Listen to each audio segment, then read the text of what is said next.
All right. Fastest 15 minutes on social media, fastest 15 minutes on the internet. My name is Judson Powell, and I'm eating sunflower seeds. That was anyway. So I'm trying to pass the time away. We got a lot of free time on our hands.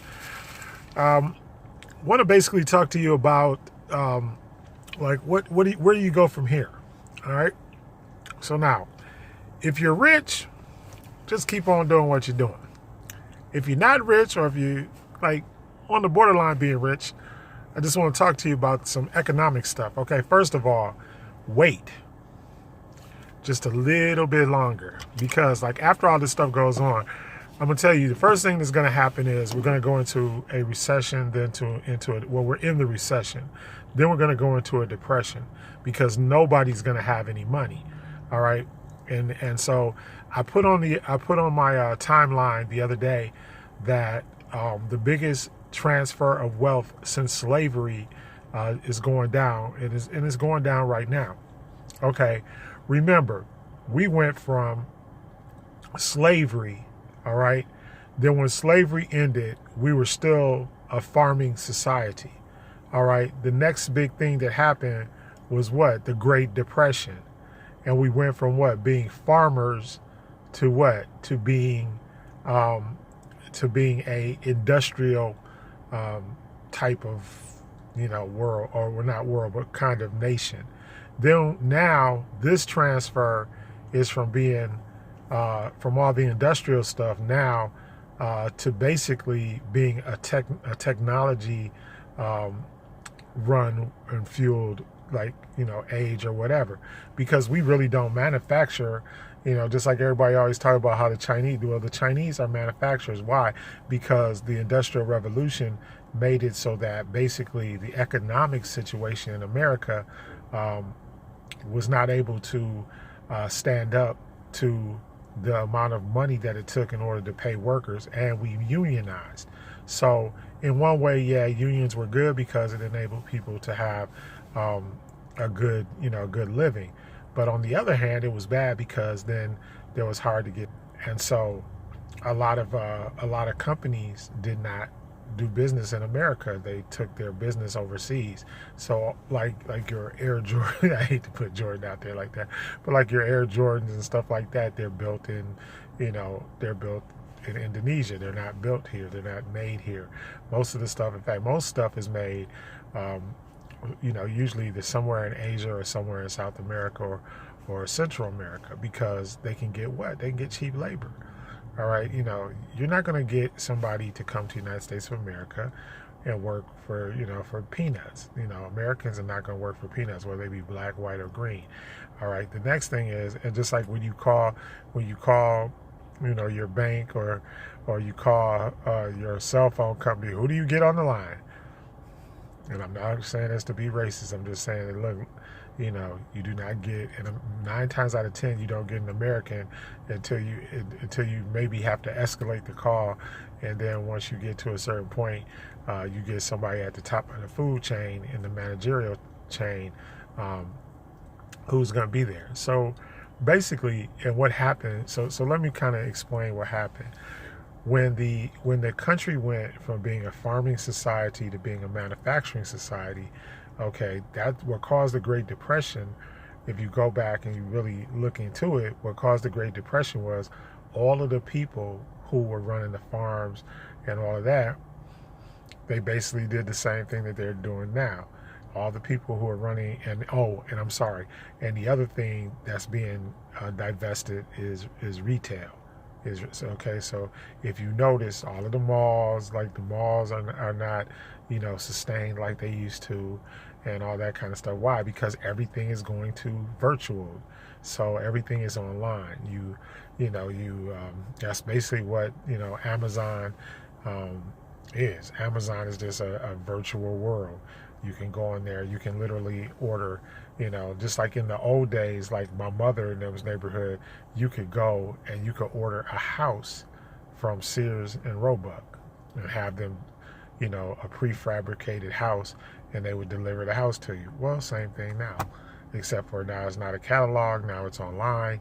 You go online, You pick out what you want, like the little houses and all of that kind of stuff.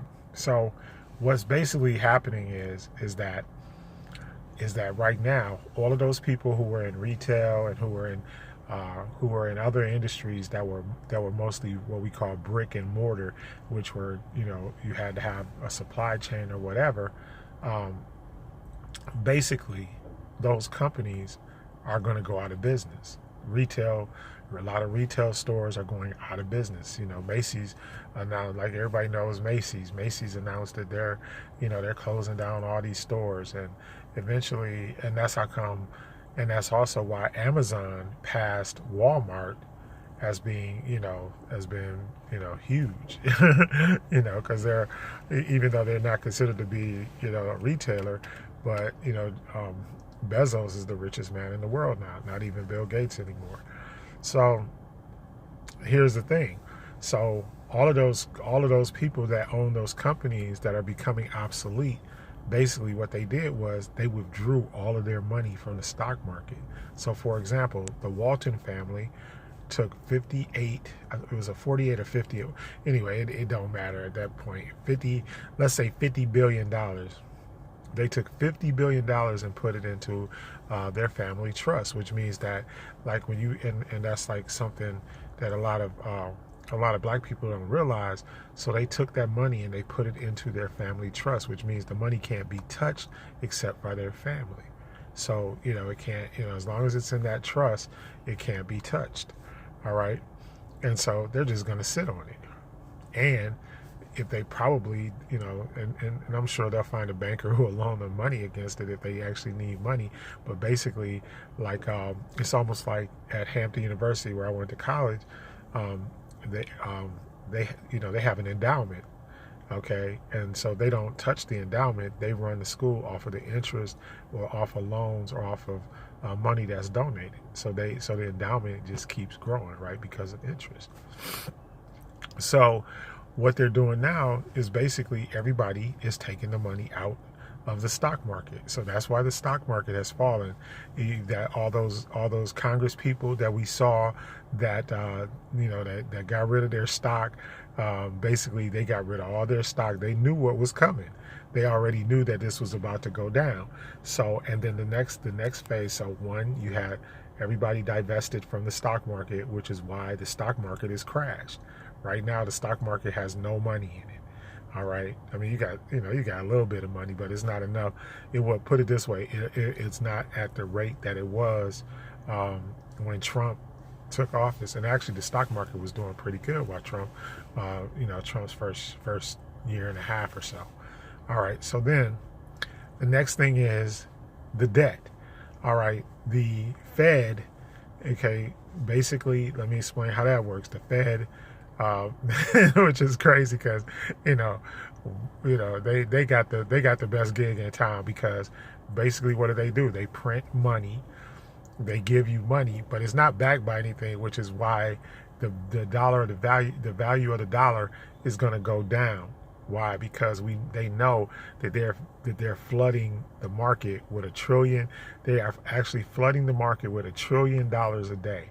And it's not real money because it's not backed by gold. It's not backed by silver. All right. So basically, every single day they put another $1 trillion.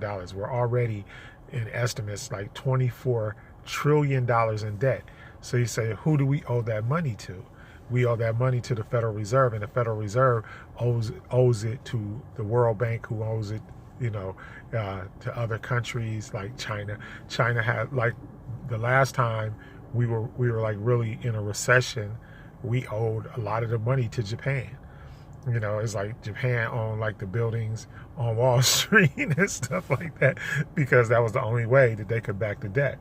And so that's the situation that we're in now. So right now, basically, we are like $24 trillion in debt.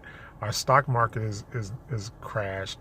We have and that's the same reason why all of these CEOs and board members of these large multinational corporations, that's why they step down. All right.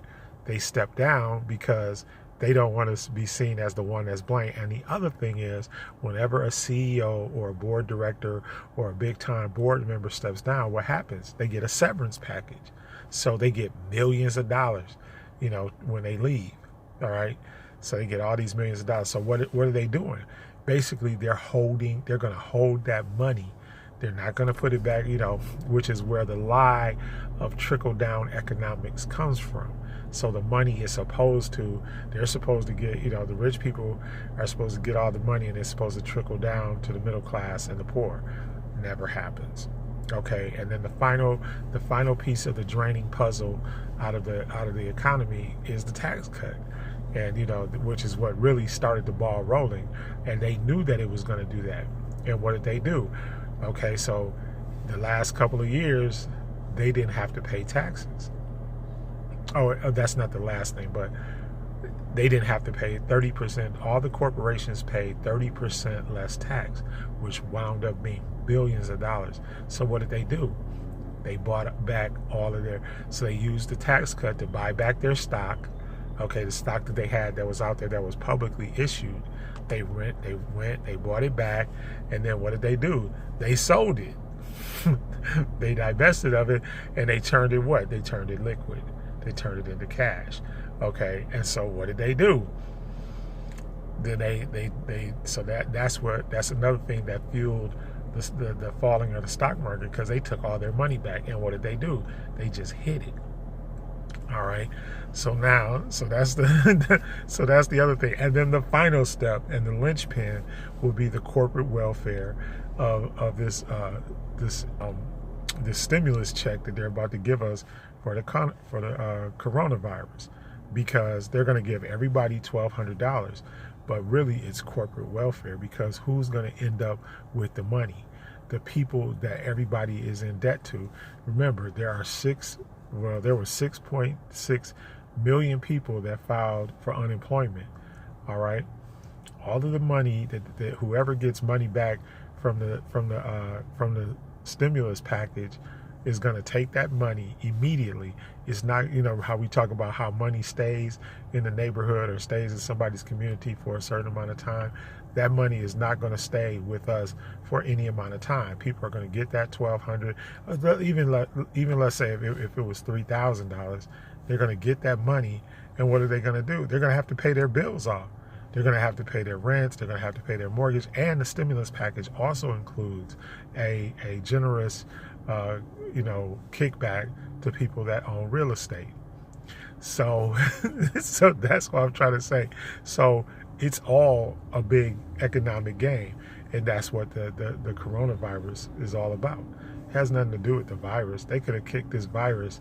Like I said, I had an old lady tell me the other day. She said, look, and she was like, look, they've been trying to kill us for years. She's like, do you remember the killer bees that was coming from South America? She was like, and they had SARS and NARS and all these different types of flus and this, that, and the other thing, and everything was supposed to kill us.